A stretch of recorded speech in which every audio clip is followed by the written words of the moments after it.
Hey everybody, Tim and Miranda here for another episode of The Boys, Season 2, Episode 2, Proper Preparation and Planning. Fuck that title. You have no idea how many times we've recorded that. So anyways, it's hot as fuck in here. Anyways, Season 2, Episode 2, what'd you think? I didn't think it was as good as the first one. Notably, I thought that the first one was a little, slow getting back into, new season and everything. But, this one was just, I feel like it was even slower. I don't know. Okay. It was. Elaborate. Just, not as much action as I wanted. They're doing more, backstories. Because the Deep's not part of the 7 anymore. Yeah, I know. Nobody's getting action. And he's so sad about it. So sad. So sad. Brittany, bitch. So Okay. Sorry about your hair. It was more... I'm trying to think of the word and now I can't. Just go. Okay. Just go. Well, she thinks... I'll figure it out in a minute. I got Internet Explorer over here. Overall, I didn't mind it. It was kind of interesting. Like she said, for me, it was kind of middle of the road. It wasn't great. It wasn't terrible. We learned a little bit more about Billy, and evidently, because at the end of season 1, Billy, wakes up. He tries to kill himself and Homelander, and evidently Homelander saves him and takes him to see his wife and his son, Homelander's son. And then, evidently, from there, Homelander took him to some restaurant. I forgot. I was so distracted by, Endless Pasta Week. I was like, dude, I could go for endless pasta. Love endless pasta. Carbo load. Hit girl going on right now. I was so distracted by that, I didn't even catch the restaurant. I didn't either. So I was like, okay, whatever. So they're not going into a lot of details what's going on there. We still don't know the connection between Homelander and Becca. Yeah. Yeah, we don't know what 100% is going on there. The Deep basically doing mushrooms or some sort of hallucinogen and talking to his gills. Oh my god. Which I didn't actually look at the cast list, but I'm 99.8% sure it was Patton Oswalt was the voice of the gills, who's a fantastic actor. It's amazing. So I was like, okay, that's a thing that's happening right now. Is you are so beautiful. I was like, yes. Is this happening? Am I the one that's high right now? I think that, and that's part of the reason that I didn't, really like this episode, is because they were too focused on, just emotional stuff. Okay. The Deep isn't in the 7. Let's go into depth about his life right now. And his therapy Let's go into depth on the Deep. Oh, God. It wasn't supposed to be, but it is now. The thing that I think is interesting is this really shows the negative side of publicity, because everybody wants to be a celebrity, and then everybody when they wants to be a rock are, star? Sure, it's a song. Yeah. Just keep going. Everybody wants to be a celebrity, like I said the first time, and until they are, and they're like, oh no, I don't want to do this, which is what the whole first season with Starlight. She's like, no, I don't want to do this, and Stillwell's like, you wanted to do it, now you're doing it. Yep.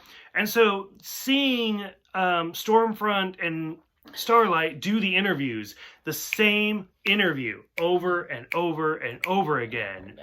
And it's like, okay, we get it. And then Stormfront was like, nope, F this. Which it's funny, because if you listen to the radio or something, and they're like, this is so-and-so on 99 The Wolf, blah, blah, blah. How many different radio stations have they had to record that for? Yeah. And so it's kind of you as a normie takes it for granted, but how many dozens of radio stations did that person have to record? Yeah. And it's kind of showing that. Yeah. And then sure enough, when they're like, well, what would you do if we said A-Train was behind you? And when A-Train came out, I was like, I fucking knew it. Why does he have to be alive? I was hoping he died at the end of the first season. No. So was Starlight. So did Starlight. If y'all didn't see her face. Yeah. Well, more of and she kind of gets her comeuppance, where she's like, well, what do you remember? You saving your boyfriend? Oh, well, I'm fucked. Well, yep. So, we get that. I did like the whole Gecko scene where he gives Starlight the Compound V, and then she gives it to Stormfront. I was expecting Stormfront to be roped in on this somehow. Oh yeah, no, I did too actually when it was in her back pocket. Yeah. I thought she was gonna find it, but no, it took the stupid blackmail twist where fucking Starlight got it back and Well, what would your sponsors think? Was it Nike or something? What would they think if they knew that Popclaw died of all these injections at the same time? Weird. And then we find out the big twist at the end is that the telekinetic guy is the female's brother. Kikimo? Kaneko. Kamiko. I don't know. Her name is the female. We got Mother's Milk. We got Frenchie. She's the female. Like, they all have actual names. But yeah, but nobody says them. Frenchie says Kikimo's name. Yeah, but nobody cares about him. Oh, didn't we learn, like, Frenchie's... Whose name did we learn? It was, like, Kyle or something. I don't remember now. I'm going to tell you. Oh, okay. Oh, wait, no, it is in this episode. Yeah. Because it's when the Deep is talking to his ghost. Is it the Deep? His name is Kevin. Yeah. So, I was like, wait a minute, it is this episode. Yeah, so, I mean, everybody has their secret names. They're all dumb. Whatever. But so, lots of big twists coming up. I don't know. I'm still, like... as you can tell, we're wearing the same clothes. We're powering through all 3 episodes. My hair's in the way, so you can't see my clothes. That's why I was like, she's not oh wearing no. I am. So, I don't know. Overall, still liking that all 3 drop. So far I can see why all 3 dropped the same day. Yeah. Because it does feel like we almost could have just done all 3 at one time. Yeah. But then what am I going to post? That's okay. Yeah. Any other closing thoughts for episode 2? No. No? I don't think okay. So. Do you feel bad for the Deep? And his talking gills? Do you wish he'd fingered his gills a little bit? You're fucking gross. Which, I don't know, I liked how the whole thing about him, like, don't feel bad about your body. I mean, he shouldn't. That's the thing. Like, that is his superpower and everything, is him being able to spend time underwater as long as he wants. It's basically fish.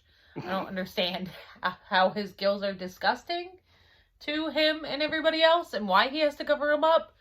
But because that makes that defeats the purpose of his superpower. Right. Like, I don't know. Okay. I guess that's it? Yeah. Okay. So for those who've seen it so far, powering through the first 3 episodes of season 1, what did you think about it? Oh, we didn't even talk about Homelander and Ryan. Totally space over it. Like, it's weird. A douche. It's weird. It's creepy. He's just gross. We really don't have anything to talk about it yet, because we haven't seen anything other than Homelander's like, I'm your dad. Oh. So, we'll see how that goes. The most I'm curious is, because we know that the soups are created by Compound V. Is Ryan the first child of a superhero? Because they haven't really... Oh, no, A-Train has a kid. No, Translucent has a kid. Has a kid, yeah. But we don't really know about kids from superheroes yet. So it'll be interesting to see how that plays out. We'll see. Overall, not really caring about that storyline. Season 1 did such a good job of building up Homelander as being this creepy dick that, like, I'm kind of over it. Like, he peaked. Like, I don't want to watch him anymore. I'm like, okay, you're done. He's peaked as, like, this weird villain type character, so I don't really care. He just looks crazier in season 2. He does. Like, just his I don't know if he got a haircut or what. Something's different. Something's different. He's definitely more blonde, I feel like, in season 1. Like, I feel like he's more of a brunette in season 2. Yeah, I agree. So for those who've seen it, go ahead, let us know what you think. Otherwise, we'll see you guys next time for the 3rd part, Over the Hill with the Swords of 1,000 Men.